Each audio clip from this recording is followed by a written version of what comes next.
Tien was squatting on his haunches in the shade of a banana tree, smoking the last of his 3 cigarettes, trying to ignore the heat that was beating down on him in waves. He had been up since before dawn, when the mists still hung heavy, tapping 445 rubber trees by the light of a kerosene headlamp that burned hot against the skin of his forehead. The trees could be cut only in the cool dawn air, when they would bleed enough to fill the collecting cups, before their spiral incisions dried up in the tropical sun. Tien had half an hour remaining before he had to brave the midday heat and begin the collection, retracing his route from that morning. He could no longer separate this cycle from the pulse of life itself.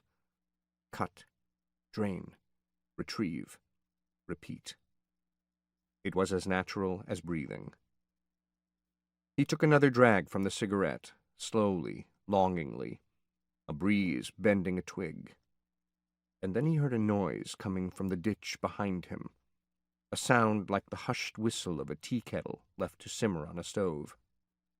Tien ran the back of his thumb against his lip and shook the ash from the tip of his cigarette. He did not move.